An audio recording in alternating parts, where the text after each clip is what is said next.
Continuing now with the Halachot of Chanukkah. We'll do the Halachot of Chanukkah for the next few days. In Siman Tafresh Ayin, Maram brings down in the 25th of Kislev, we're going to have the 8 days of Chanukkah. You're not allowed to do esped and ta'anit, but you're allowed to do melacha. And the women have a minhag not to do melacha when the candles are lit. And some people say, right, he comes and he says, this is the minhag, and he says, V'yesh mishomer she'en la'akel lahem, you cannot be lenient on them and actually allow them to do such a thing, which means that don't come and start allowing them, right, to do certain things, because if right now it could be that it's going to be asur, so therefore you have to actually be moche biyadam, which means you have to actually rebuke them if they want to do melacha, because if right now there was a minhag not to do melacha, so therefore they do not do any type of melacha. So here the Mishnah already brings the introduction of Hilchot Chanukkah, and he says, we know that during the second Bet HaMikdash, during Beit Sheni, when we had the Malchut HaRishah, that they were in charge of Bnei Yisrael, they were in charge of everything. Gazru gezorot HaYisrael u'bitlu datam.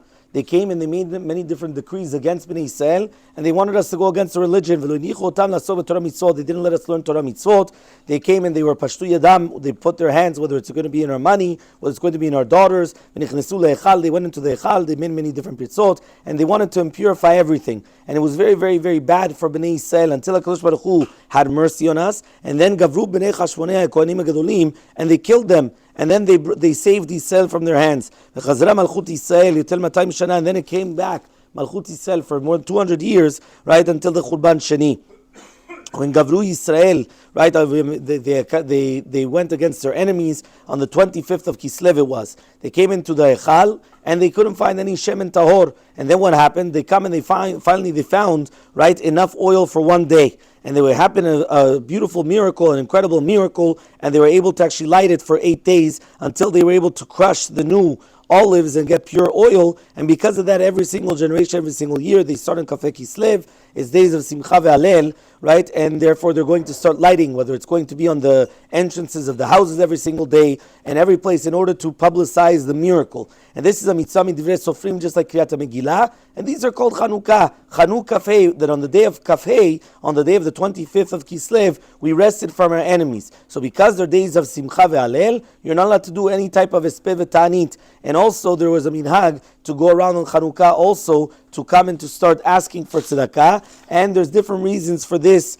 right, as well. Obviously, there's a whole thing about the entire inyan of tzedakah, but we're actually going to realize that during this concept, right, there are many different things that they made decrees against. And that's why they always connect, whether it's Chanukkah to Rosh Chodesh, right, because that was one of the things as well that they wanted to go against, whether it's going to be Chanukkah with Shabbat, Chanukkah with Brit Milah, all these things, there were certain things that they wanted to get rid of, whether it's going to be the Kiddushah, anything that had to do with holiness. So we know that part of the holiness is Brit Milah, so they wanted to solve Brit Milah. Part of the holiness is Tarat HaMishpacha, so they wanted that there should be no Tarat HaMishpacha. Women were not allowed to purify themselves. Part of the entire concept was Kiddushav the Zman. What is Kiddushav the Zman? Whether it's going to be Rosh Chodesh and Shabbat. So there are certain things that they came and they purposely went against in order to annul the religion from us. And only when we came and we actually gave over ourselves with Misirut Nefesh in order to come and to fight until the end, that's when HaKadosh Baruch Hu comes and he delivered us, right, and he was able to liberate us from all of our enemies.